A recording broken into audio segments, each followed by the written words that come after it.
Hey everybody, I'm Jesse Salgado, and thank you for stopping in and watching the second video from JSal Art Town, where I'll break down my drawing process, share tricks I'm learning on my journey, and some thoughts and encouragement to take with you on yours. For updates on current and upcoming projects, follow me on Instagram at BroBaka. For a look at my portfolio, blog post, or to commission me, head over to my website. And if you're in a place to do so, think about supporting me on Patreon, patreon.com/Jesse Salgado. In this video, we're going to be talking about having fun with warm-up exercises in Photoshop. I'll be going through my old sketchbook and redrawing pictures of Pokemon because it's a good time, and just experimenting with different effects like smoke and fire, getting loosened up before, big projects.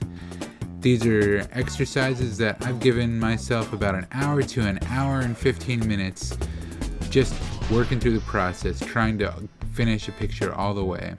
Alrighty, so you can see there on the right, we've got 4 pictures that I'm using for reference. On the top right, we've got a picture from my old sketchbook of Charmander, and then I figure the creature is sort of inspired by salamanders, although he doesn't actually look anything like a salamander, just guessing from the mander in his name.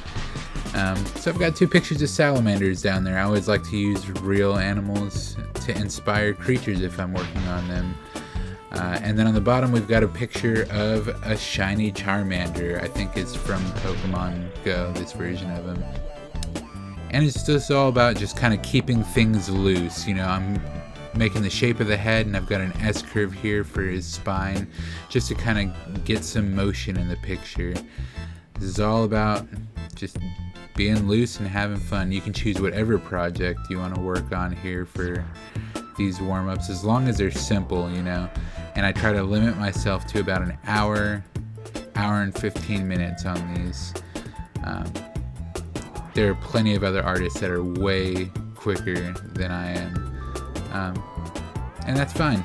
It doesn't really matter how fast you are. If you're starting out, just set workable goals.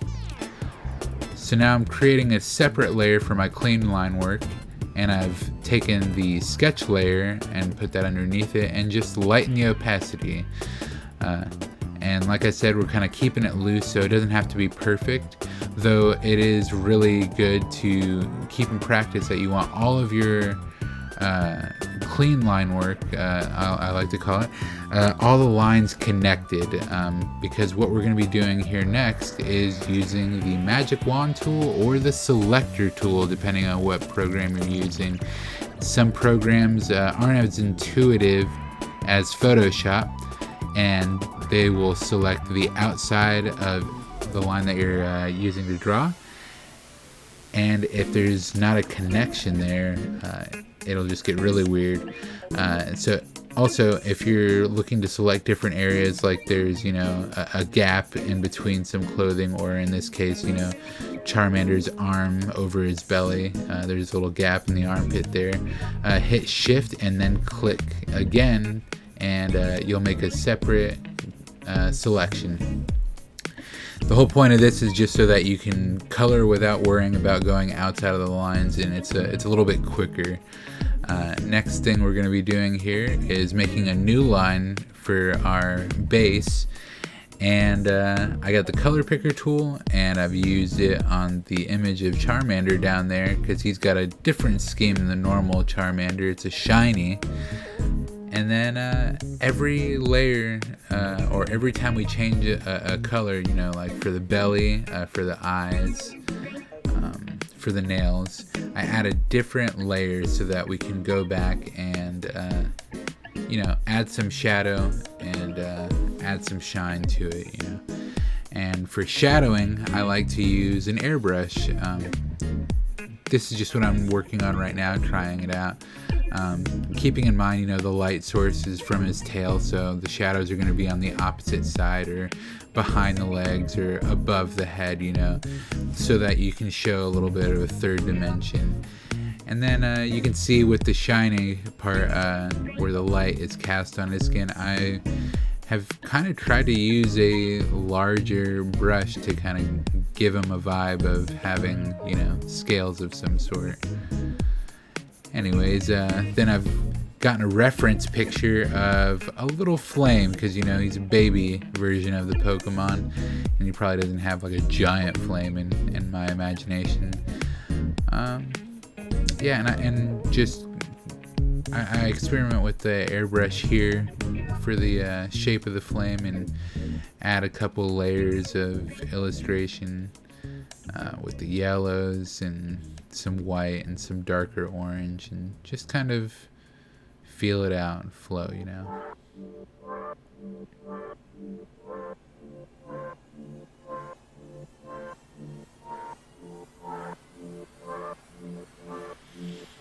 This next thing that we're going to be doing here is going back to the layer with our line work, and hitting alpha lock, and then coloring over that line work with a you know, similar color to the base, just like a shade or two darker,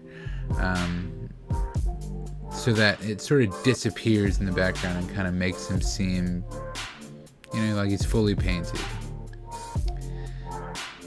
Next, we're going to be working on our shiny Charmeleon. You can see again, I've got some reference pictures here. Picture from my old sketchbook, and then I kind of wanted to base him off of like a water monitor, which is, to me, they kind of look like a smaller Komodo dragon. And I've got another picture that I drew a little bit over a year ago of the third version of this Pokemon, the third evolution, Charizard. And I based that one heavily off of a Komodo dragon. You know, like I said, this is all about kind of keeping it loose, you know, having organized layers, and just having fun. This only took me about, this particular drawing took me about an hour and 10 minutes.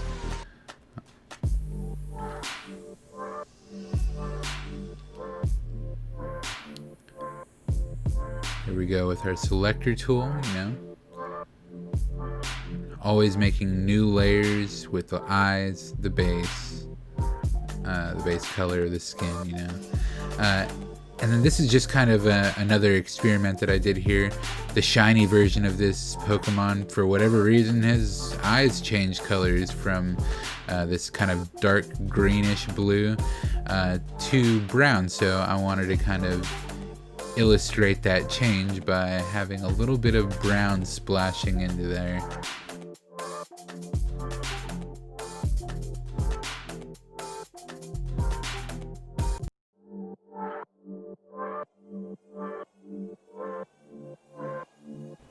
And another good thing to do with your, I'll call them the matte color layers. I make a folder, and then I'll copy that folder just in case something goes wrong.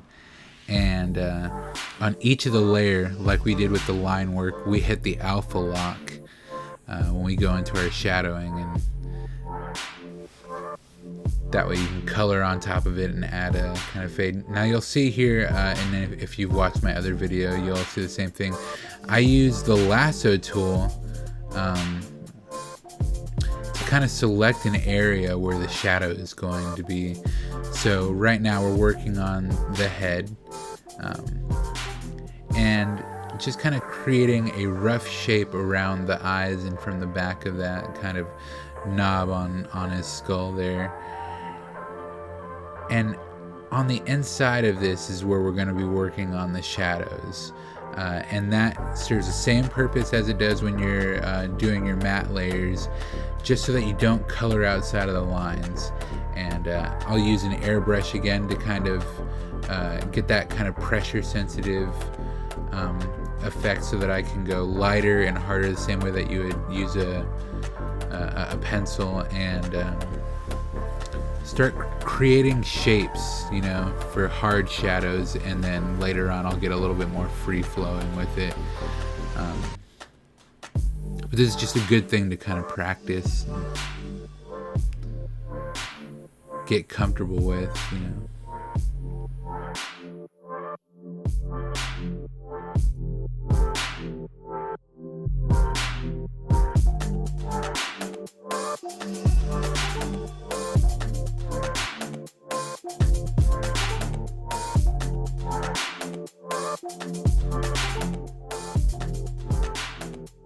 see a lot of those selections being made here. And if you want to add, you know, to the original shape that you've made with the lasso tool, you can hit shift just like when you're selecting with the magic wand and add to the shape. And if you want to take away from it, like you see I'm doing around, you know, different areas like the edges of the hand or the edge of the leg, you'll hold down the Alt key and just kind of go along the line there. We can get more into that in other videos too, but like I said, this is all just about having a good time, just relaxing sort of drawing.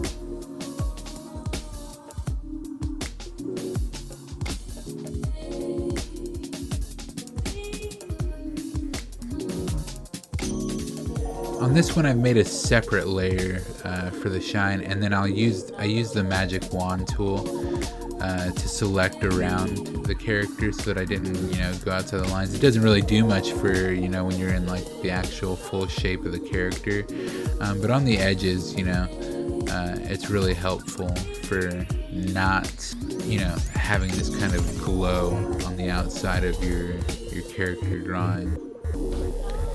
I've got a bigger fire that we're working with because it's like Teenage Charmander. And like I said, this is all about just kind of vibing it out. I'm looking at the rough shape of it. I've made a few layers so that I didn't, you know, do some irreparable damage and just kind of layer them on top of each other.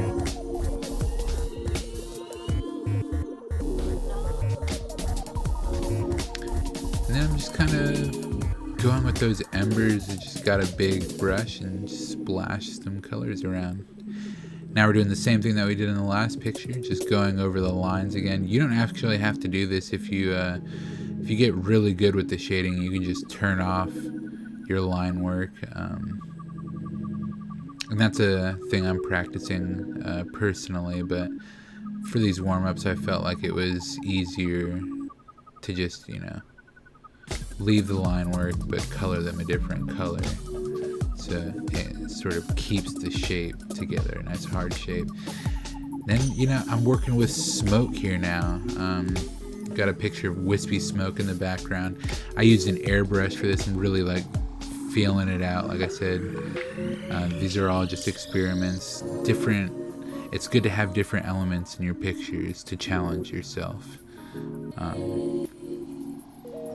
Haven't drawn a lot of smoke, so there we go. And that's Charmeleon.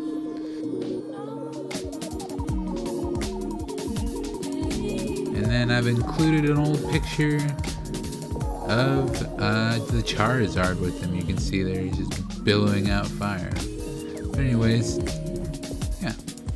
Thanks for watching, and follow me on Instagram, check out my website, and if you want, support me on Patreon. Really appreciate it. Thank you for stopping by and watching this, and please like and subscribe if you're into these videos. There'll be more coming soon. Have a good one.